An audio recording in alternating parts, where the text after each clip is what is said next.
but also say this is a small group. It's part of a series of conversations that are going on. A number of us were over at the United Nations this afternoon. Also having discussions here, co-sponsored by the UNECE, which is the European Economic Commission. What is it? Economic Commission. Economic Commission for Europe, right? You always have to, because that has to then work out as an acronym that you can do in French and English and so on and so forth. So the Economic Commission for Europe, also UN Habitat, the Carbon Club with the London Business School, with a little help from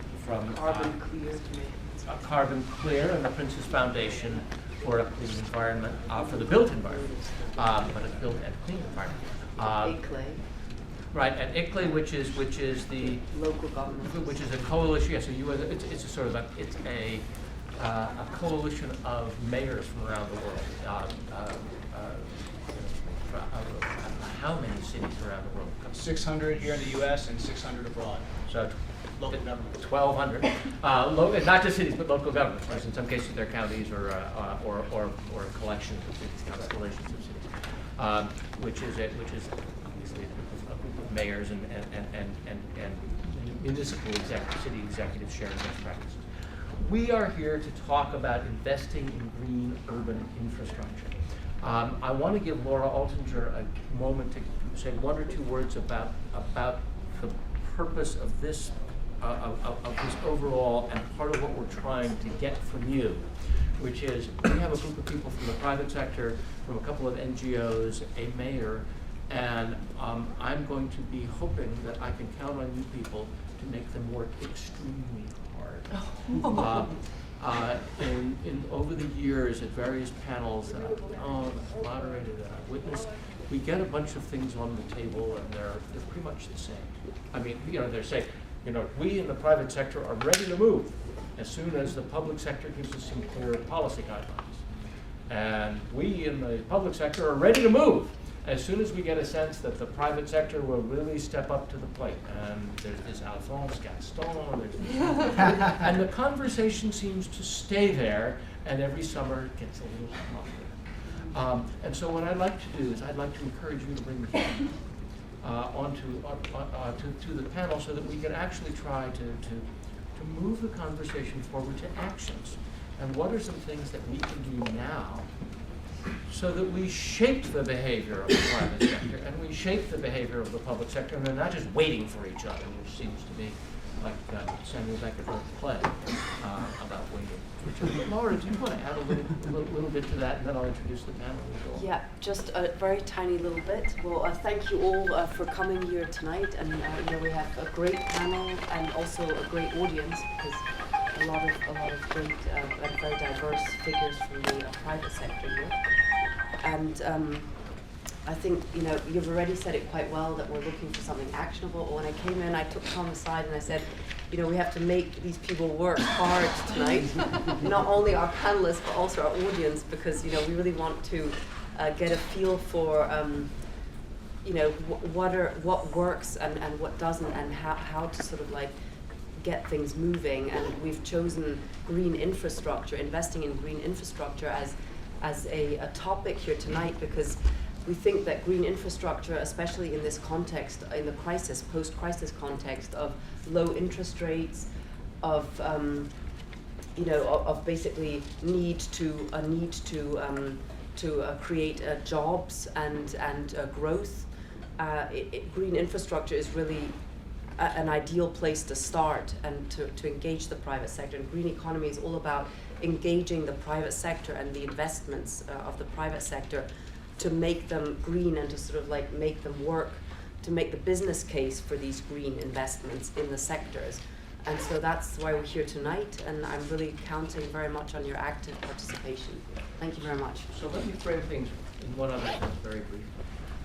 Some of you may remember, I think that it was UN data that suggested that 3 years ago was the first time that more than half of humankind lived in cities.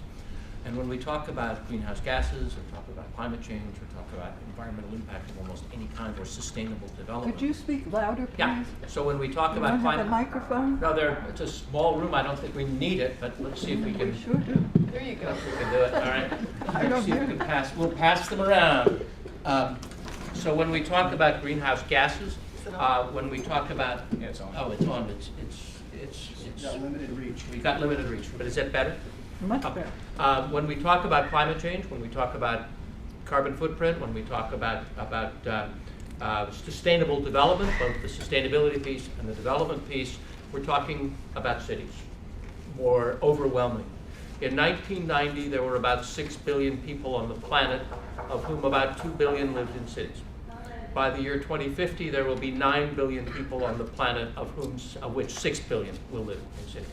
So essentially, between 1990 and in that 60-year period, we are going to be adding 4 billion people to the population of the world's cities, and fundamentally, the non-urban population staying the same.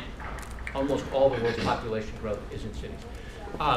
If we don't build, I was telling the group this afternoon that I was in China, in Tianjin, in a brand new hotel in September, and it's just a little anecdote. We were literally the first people in the hotel. They didn't even have batteries in the TV remote, but they had these wonderful glass elevators running up and down in the hotel, each of which had 7 halogen light bulbs, which are the most energy-intensive light bulbs that you can have. At a time when LED is available or something else is available, they went in this brand new hotel with a dozen elevators, so you can do the math better than I. All of these light bulbs, do you think the problem with urban infrastructure is what we build today is what we'll have to live with for 20, 40, 60, 80, 120, many years beyond that. So the decisions we make now are decisions that are going to be of very great importance, not only to the quality of our life, but the quality of the environment and the world in which we live. So quickly, I'm going to introduce people from this end down toward me, and then we'll start. I think I'm trying to figure out where we're going to start, but Jason, I might put you on the hot seat first. All right. But on your right, my left is Ronan Dantec, who is the deputy mayor of Nantes, winner of the European Green Capital Award, where it would be a European Green Capital for the year 2013. Sitting next to him is Sarah Conte, who is the Director of Corporate Development for Green Star Recycling. Where's your headquarters? We're headquartered in Houston. Headquartered in Houston, a company that in the U.S. and in the U.K. and Ireland operates recycling, does recycling operations for a score of cities, 20 or more cities in the U.S., I think. Is that right? And then sitting next to her, we have Elizabeth Hyder, who's Senior Vice President of Skanska USA, and who is right now involved in the green retrofit of the UN building. And we'll be hearing about that. Jason Hartke, Vice President for National Policy of the U.S. Green Building Council, is in the middle. Next to him, Hooper Brooks, a Director of International Programs of the Prince's Foundation for the Built Environment. And next to him, although it's really hard to tell from his demeanor, Perry Hartwick is a distinguished engineer. And sorry, we've become very good friends in just the last few minutes. But Perry is a distinguished engineer for the IBM Smarter Cities initiative. So if I may, Jason, I'm going to start with you. People are instructed or have been instructed, we're going to make them obey. To talk for no more than 4, 5, 6 minutes at the beginning. We'll get a little conversation going among the panel, and then I really want to hear your questions, and so we can take things forward to I hope a lively discussion. We will end at 7:45, and those of you who have not had food and drink, including the panelists, will go